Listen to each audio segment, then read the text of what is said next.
Hey, all my Sagittarius friends, welcome to my YouTube channel. My name is Teri Hunter. I'm an intuitive astrologer, and I'm here today with your July 2024 monthly horoscope. These horoscopes are based on whole sign Western astrology. So when I refer to Sagittarius, it's based on Sagittarius rising. This is also applicable to Sagittarius sun and moon. And if you have a stellium in Sagittarius, this would also be applicable to you. A stellium is 3 or more personal planets in any one sign or house. When I refer to a day and a time, it's based on the Pacific time zone. So please adjust for your location. We start with first. One thing I want to say is Saturn has just gone retrograde a few days before we started July. I think it was the 29th. And now we have Neptune preparing to go retrograde on the 2nd. So Neptune has been stationed at this 29th degree for some time, as well as Saturn being stationed at this 19th degree. So there's going to be some kind of review and reflection that's going to take place, especially during the month of July, about your creativity, about the things that make you feel dreamy and make you feel stokes your imagination. It all and makes you feel at home. The Pisces is naturally the fourth house for Sagittarius. And the fourth house is not just about the mother or about your home life growing up. It's also about how you nurture yourself, how you use your intuition, your inner voice. It is also about the things that make you feel connected. That's the way I want to put it. And here, having Pisces be that energy, and this retrograde could very much be having you reflect on how connected you are to your own inner voice, your own sense of authentic expression. That's the way I want to put it. Pisces energy by nature is a sign. It's very compassionate, very empathetic, and on some level for Sagittarius, the Pisces fourth house could indicate, being a very cooperative component within the home. And it could also indicate a lot of privacy. And here there could be a reflection of that going on. While the month starts off with Saturn retrograde and the stationing, it also has an opposition between Pluto and Mercury. Mercury rules our everyday thoughts, our speech, the way we learn. It rules our neighborhoods and our communities, but it also rules our childhood as representing the Gemini energy, what we experienced during those early years. And we see that there's a trine between Mercury and Neptune. So this could bring up some cooperative and harmonious energy to help reconcile maybe something that was, a certain dynamic. It doesn't even have to be a negative dynamic. It could, on some level too, it could represent finding a more spiritual daily practice. And as Neptune retrogrades in Pisces, you may find yourself more drawn to that activity. And that could be a result of the opposition between Pluto and Mercury. Pluto moves slowly and it's moving through your third house, and it will move back into your second house. And this opposition will continue as Mercury moves into Leo. And Leo is your ninth house of ninth house is naturally your house, foreign travel, foreign places, but it's also about higher education. It's about your belief system. It's about business as well. So this opposition could be bringing up something potentially outside of yourself that is going to offer you an opportunity to connect with your daily spiritual practices as a means of support, and also as a way to get guidance. We see that Neptune and Pluto are making a sextile, and Neptune and Uranus are making a sextile, and this is going to go on for quite some time. Pluto and Neptune are going to have a sextile for the next 10 plus years. And I'm pretty sure that Uranus is going to be another couple of years, 3, 4, 5 years, as the planets change signs. So this is giving us an opportunity as humans to assess our everyday lives, everyday thinking, everyday speech. Is it aligned to a bigger picture of what I want, to my hopes and my dreams, or am I inadvertently chiming in verbiage and in ways that actually tether me to an existence that might not be quite as expansive? I think everybody I know uses the word need. I need to get a new job. I need to lose weight. I need to go to the store. I need to be happier. Need is a very dense word. It feels like I'm climbing up a big, huge hill. But if I say, I get to go to the store, I get to get a new job, I get to blah, blah, blah, it changes the whole vibration. This is going to be playing in the background as we evolve, as Pluto moves back into Capricorn, and unearthing and removing these old fear-based structures, this being in your second house of self-worth and your own skills. It's going to then move back into your third house, and everybody on the whole planet is going to start to be more aware of their thinking and how they think, and the laws of the universe, the divine laws of attraction, of ebb and flow, of compensation, of gender.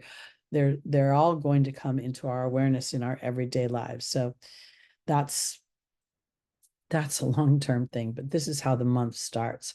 Let's go over to Neptune. Is actually gone retrograde now. And I want to offer this because this retrograde is going to go on until Saturn will be in retrograde until November 15th, and Neptune's going to be retrograde until December 7th. And as they go backwards, there's a big historic review. Pisces rules our ancestral history, the soul's history. Saturn rules history, and Neptune rules that spiritual connection. It also rules escapism. But for me, I see things in everything. And the 29 reduces down to an 11, which is the master number of thought. We have a 1 over here as Pluto is retrograde, echoing that 11. So there's 3 ones. We see on this day, the sun is at 11 degrees. The moon is at 1 degree. So I'm looking at the nodes are also at 11 degrees. So there's all these layers that are happening. And as we become more aware of our thoughts, and it's not about trying to wrestle them into a positive place, it's just a point of awareness.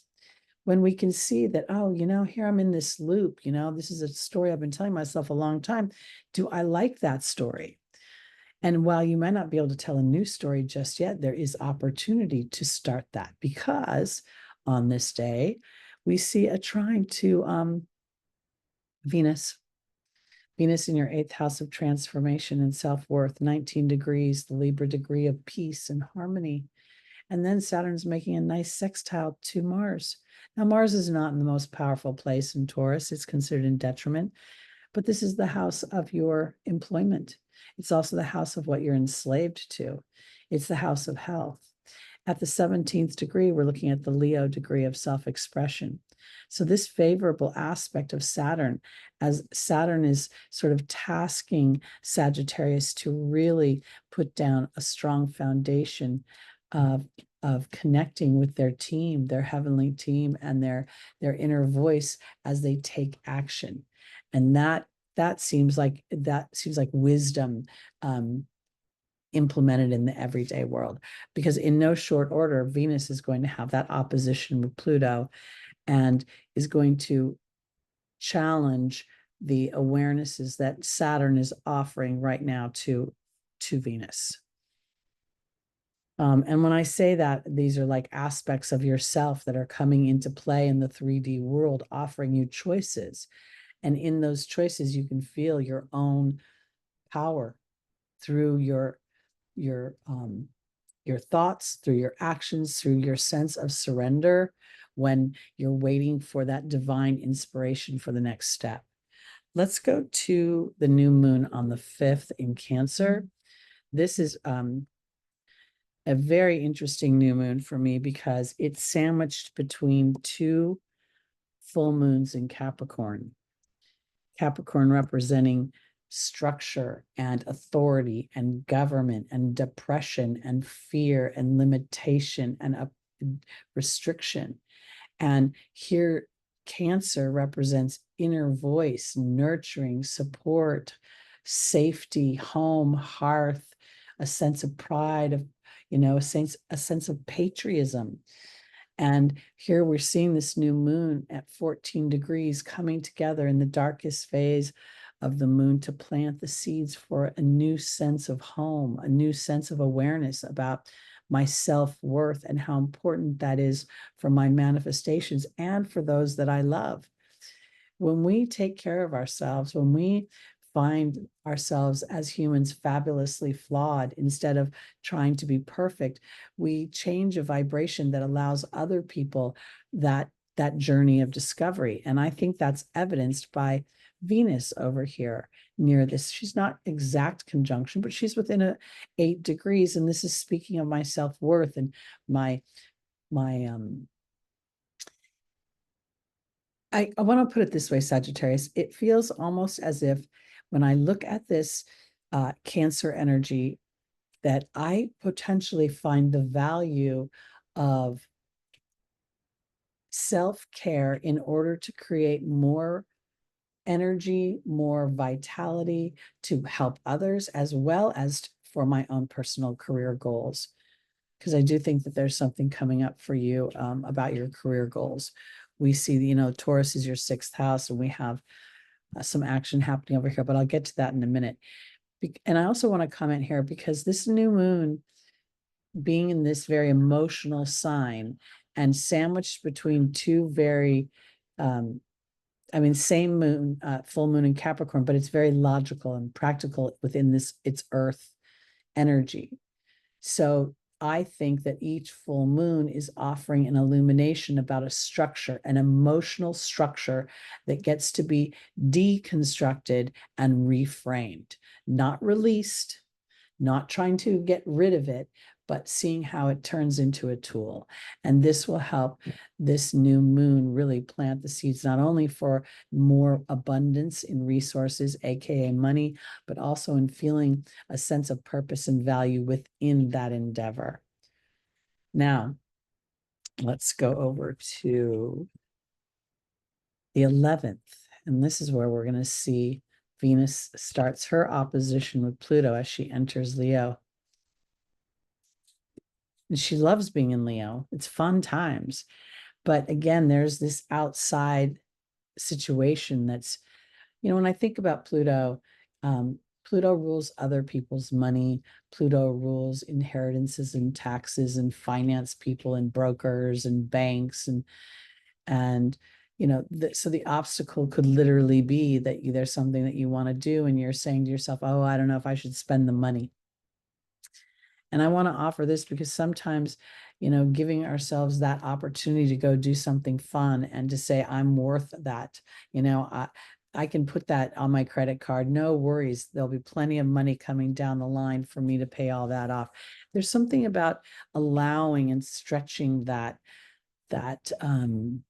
sense of flow. That's the way I want to put it. The other thing that I wanted to bring up is that we have a growing conjunction between Uranus and Mars. And I think this is really powerful because there's 2 ways this could go. It could either create some sort of blow up where people literally have an argument out of nowhere that nobody expected. It could also have a very freeing and liberating epiphany where you realize that the 6th house here is your work house. What are you building for you that makes money for you that you enjoy so that you can take advantage of, being a little frivolous and spending a little something on yourself?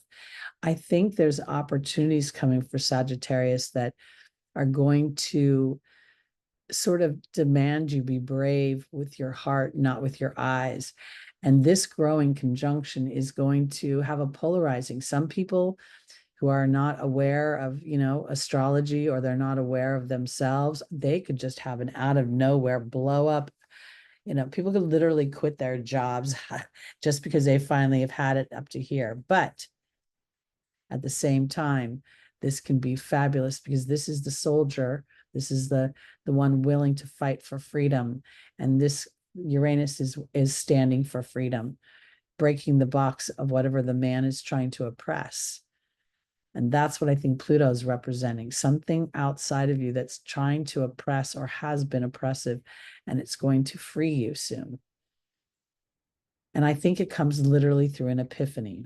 So first we realize something within our thoughts, our everyday activities. Now this is about our money, our self-worth, our feminine friendships and partners, and our ability to receive bounty effortlessly. Okay. Now we go to the 15th and we're going to see. So these few days could be interesting. And I want to offer this because Saturn is retrograde in Pisces. I think that this could potentially be something that's old that we thought was settled that comes back and creates a challenge. Somebody could potentially get very hot. Now, I haven't talked much about your ruling planet, Jupiter, being in your 7th house, but I want to offer this because there is an expansion of business that I feel for Sagittarius very strongly in these stars. And while Jupiter is considered in detriment in Gemini because it's the furthest away from its home, it's also a world traveler. So Jupiter is willing to explore, and Gemini is more than willing to show Jupiter a ton of different things to be curious about. So I think that this could potentially bring in partners or collaborations, or, you know, if you're an influencer, you could just invite people on your channel and do some things. I think this is actually a really fun dynamic, and something I would capitalize on, and I would do it using my spiritual tools. I would say, Spirit, you know, I've got this idea, and if you think this is a good idea, bring me the resources, the people, the opportunities to implement it. Okay. On the 17th, we're going to see Pluto at the 0 degree of Aquarius. And at the same time, it's making a trine to Mars and Uranus. And while there's going to be a few days from now, Mars is going to be in an exact trine, this is already coming into play. And the background that's playing, you know, over the loudspeaker in the elevator is this sextile between Neptune and Pluto, continually and constantly sort of asking and reminding, are you escaping, or are you standing in alignment? And when I say that, I mean, you know, when we don't think we're good enough, when we give in and show defeat, or we tell stories about ourselves without ever attempting an experience, it robs us. And Pluto will take no prisoner. Pluto doesn't want to be robbed anymore. So as Pluto sits at that 0 degree of Aquarius, I feel like it's really making plans.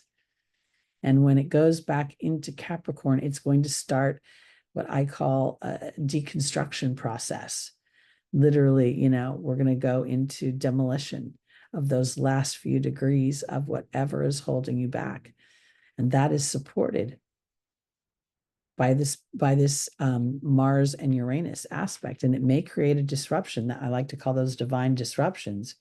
And you may feel a little bit like, oy, when will it ever be over? But it won't ever actually be over outside of yourself. It will be over on the inside of yourself, because you will have reconciled it in some way. You'll have understood it, or you will have incorporated it. Now on the 20th, we're going to see Mars go into Gemini.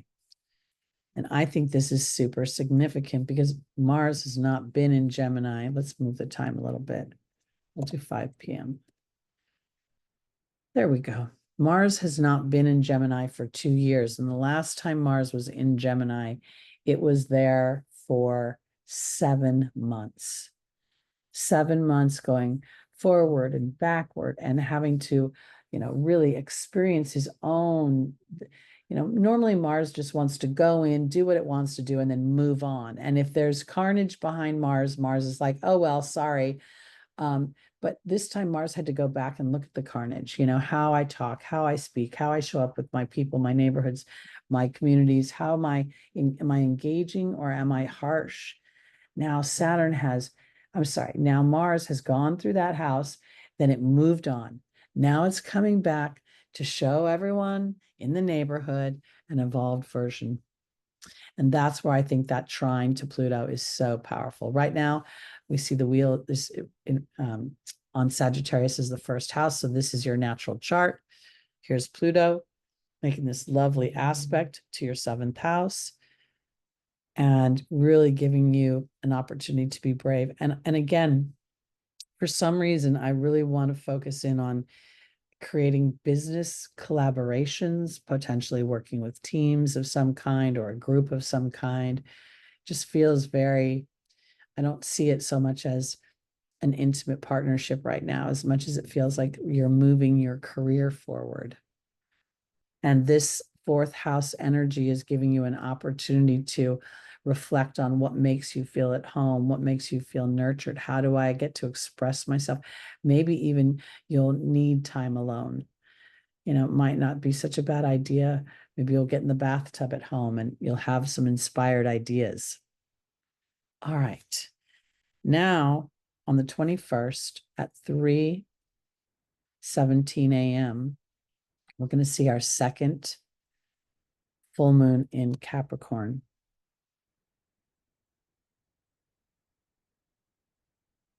This moon cycle started last October, September, October, when we had 2 full moons in Aries. So since then, months, I guess it's been 7-8 months now, we have been experiencing the full moon in the beginning of the month and then the new moon.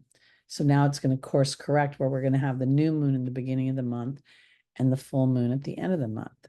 So during that period of time, I was thinking it was really giving us an opportunity with clear sight through the full moons to plant the seeds in the new moons. But in this particular case, with the Cancer new moon that we just had and the book-ending Capricorn moons, very powerful. And this one is conjunct Pluto. So this one feels like it's the final, I shouldn't say final because we're in a constant journey, but this one is, when you read a book, you close, you finish a chapter, you start a new chapter. There's something happening about finishing a chapter. And there's still story from the chapter that's going to move forward, but something's going to stay behind. Pluto and Mars are still in this wonderful exact trine. We see that Pluto is conjunct the moon. Something is going to come to fruition that's been sitting underneath the surface of your awareness. And it could be something like this.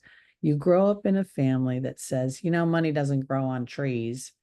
We got to work to pay the bills. And nowadays, people are creating content on TikTok, listening to songs and just giving their opinion. And you get enough followers, then you get sponsors, and then you get money. We know on astrology channels, people are making money. So this is really an illumination of how am I really taking care of myself? How am I wanting to birth a part of myself that I haven't seen before? Where is my power? Pluto's a very powerful, powerful planet. Because the reason Pluto is so powerful is because Pluto understands that deep psychology that manipulates us, that fear. So there's going to be an illumination of some kind of probably fear. And in that illumination, you can find power. And look at the Neptune. We've been talking about 29 degrees, reducing down to an 11, the power number of thought. Saturn's still at 19 degrees, reduces down to a 10. Venus is at 11 degrees. So we've got ones riddled all over this full moon, illuminating where my focus is, what I'm thinking about. And again, it really doesn't, You don't need to be perfect in your thought. That's not about it at all. You get to be aware of thoughts that serve you or don't serve you. And I just became aware that I said you don't need, because that rolls off the human tongue effortlessly, because we're always in some kind of need. Now, the other nice thing about this full moon is Mercury making this great aspect to Chiron. Now, yes, there's a square over here to Uranus and Mars, but that to me, that square is the awareness that I have a wound that will never go away. And yet it's offering me a gift as I individualize myself to my wants, my desires, the things that I think are cool and fun. Aries is your 5th house. Cool, fun is all about you. And you're light and breezy, Sagittarius. You expand everything. So this is really an opportunity just to see how much your disruptions have served your future in a way that makes it much more fertile. Okay, now we'll go back to 12 p.m. We go to the 22nd, and the sun has moved into Leo, and now it makes its opposition to Pluto. So I kind of laugh as I'm doing these videos, because now that I see these, first Mercury, then Venus, and now the sun, I'm like, okay, I'm going to be prepared that on those days during this period of time, this will be the set of emotions, the waves that come to me. I'll have an awareness of this, and I'll have reflections about that. And then I'm going to really determine how I allow my light to shine in the world. Am I shining it authentically to what is important to me, or have I been shining it in a way that others would approve of? So this is again just more the sun going from that 29th degree, and then the moon having that emotional conversation with Pluto just feels like it continues on this day. And this feels like the sun on some level is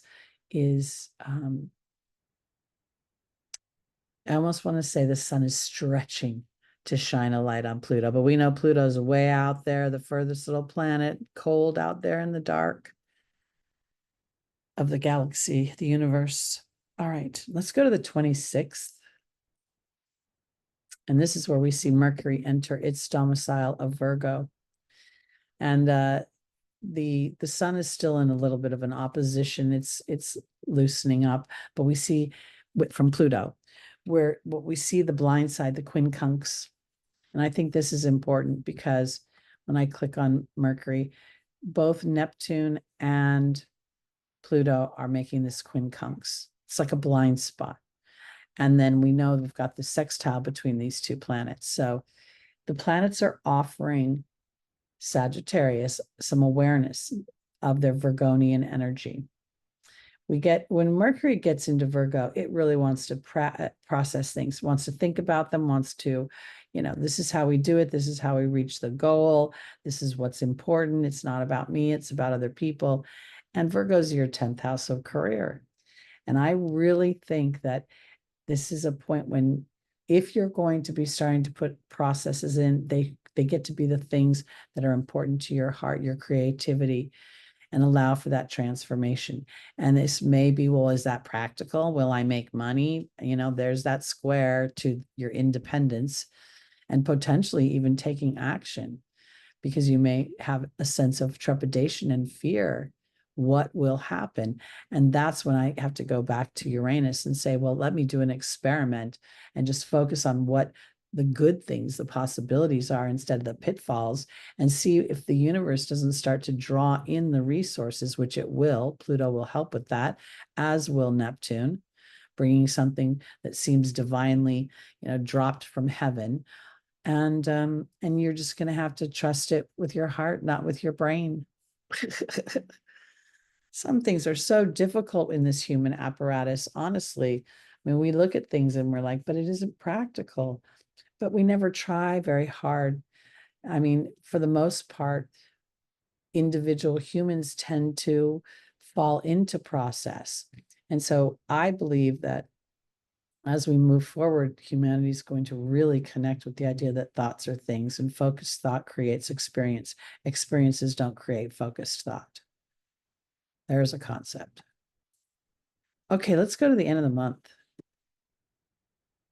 And now we see that we are going to start to experience Mars in a conjunction with Jupiter when we get into August. And I think this is really going to just feel so expansive. And so, I mean, there's a couple, again, Mars always has that side that could be a little rough, a little harsh, a little like, let's just get it done. But again, Mars was in Gemini for 7 months. And I think Mars has evolved. I think that's like Luke Skywalker, you know, understanding as he went into the cave of fear, his own mind, his own thought process. So here, I think could be very yummy and expand, you know, your collaborations, your opportunities, your sense of peace of mind, that your everyday life will still be comfortable as you assert your own desires out into the world. Very exciting. Venus is at the last degrees of her little journey through Leo. And here, you know, when I see this trine to Chiron in the 5th house of creativity, I think to myself, this is an opportunity for the wound to be transformed. And as personally for me, the only way that I could ever get peace of mind with my wounds was to turn them into tools, to have them inspire me, to have them be the platform with which I create, not which I'm pulled under. So I think there's something going on here that's very beneficial through Venus's conversation with Chiron. And while there's this square to Uranus, I think that square is really dealing with other people's new version of you. That might be that. All right, my Sagittarius friends, that's it for July 2024. Again, my name is Teri Hunter. I'm an intuitive astrologer. And if you'd like to book a reading with me, I'm available. My information is below in the description. I'm also inviting you to join me live on Sunday mornings when we do our readings. We do an angel reading and we pull a tarot card for each one of the signs live. It's a fun little community. So I hope you'll join us. Please like, please subscribe, please share, and I'll see you next month. Have a great July, Sagittarius. Bye-bye.